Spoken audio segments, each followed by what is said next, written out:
সকলকে জয় যিশু। আসুন আজকে আমরা বাক্য থেকে দেখে নিই মথি তার 2 অধ্যায়। প্রভু যিশুর শিশুকালের বিবরণ। হেরোদ রাজার সময় জিহুদার বৈথলেমে যিশুর জন্ম হইলে পর দেখো, পূর্বদেশ হইতে কয়েকজন পণ্ডিত জেরুজালেমে আসিয়া কহিলেন, জিহুদীদের যে রাজা জন্মিয়াছেন তিনি কোথায়? কারণ আমরা পূর্বদেশে তাহার তারা দেখিয়াছি ও তাহাকে প্রণাম করিতে আসিয়াছি। এই কথা শুনিয়া হেরোদ রাজা উদ্বিগ্ন হইলেন ও তাহার সহিত সমুদয় জেরুজালেমেও উদ্বিগ্ন হইল। আর তিনি সমস্ত প্রধান যাজক ও লোক সাধারণের অধ্যাপকগণকে একত্র করিয়া তাহাদিগকে জিজ্ঞাসা করিলেন, খ্রিস্ট কোথায় জন্মিবেন? তাহারা তাহাকে বলিলেন, জিহুদিয়ার বৈথলেমে, কেননা ভাববাদী দ্বারা এইরূপ লিখিত হইয়াছে।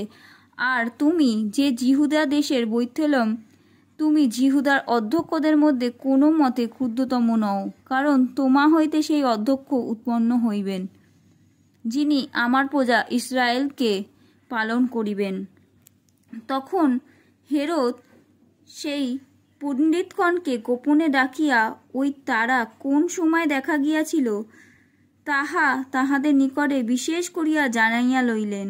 পরে তিনি তাহাদিগকে বৈথলেমে পাঠাইয়া দিয়া কহিলেন, তোমরা গিয়া বিশেষ করিয়া সেই শিশুর অন্বেষণ করো, দেখা পাইলে আমাকে সংবাদ দিও, যেন আমিও গিয়া তাহাকে প্রণাম করিতে পারি। রাজার কথা শুনিয়া তাহারা প্রস্থান করিলেন।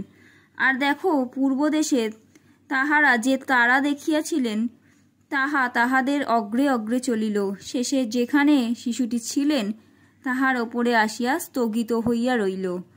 তারাটি দেখিতে পাইয়া তাহারা মহানন্দে অতিশয় আনন্দিত হইলেন।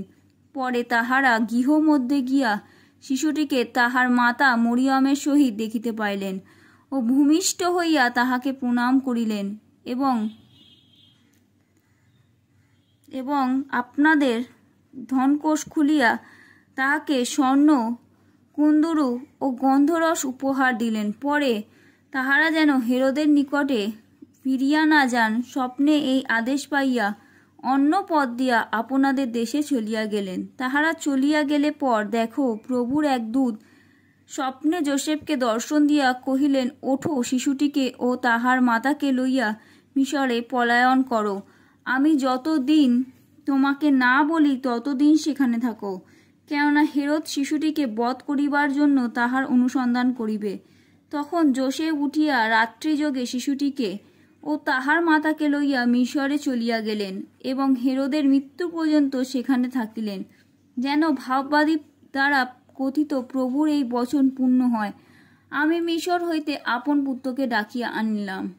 পরে হেরোদ যখন দেখিলেন যে তিনি পণ্ডিতগণ কর্তৃক তুচ্ছকৃত হইয়াছেন, তখন মহাক্রুদ্ধ হইলেন এবং সেই পণ্ডিতদের নিকটে বিশ্বাস করিয়া যে সময় জানিয়া লইয়াছিলেন তদনুসারে 2 বৎসর ও তাহার অল্প বয়সের যত বালক বৈথলেম ও তাহার সমস্ত পরিসীমার মধ্যে ছিল লোক পাঠাইয়া সে সকলকে বধ করাইলেন।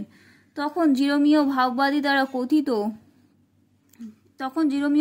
দ্বারা কথিত এই বচন পূর্ণ হইল, রামায় শব্দ শোনা যাইতেছে, হাহাকার ও অত্যন্ত রোদন। রাহেল আপন সন্তানদের জন্য রোদন করিতেছেন, সান্ত্বনা পাইতে চান না, কেননা তাহারা নাই। হেরোদের মৃত্যু হইলে পর দেখো, প্রভুর এক দূত মিশরে যোসেফকে স্বপ্নে দর্শন দিয়া কহিলেন, ওঠো, শিশুটিকে তাহার মাতাকে লইয়া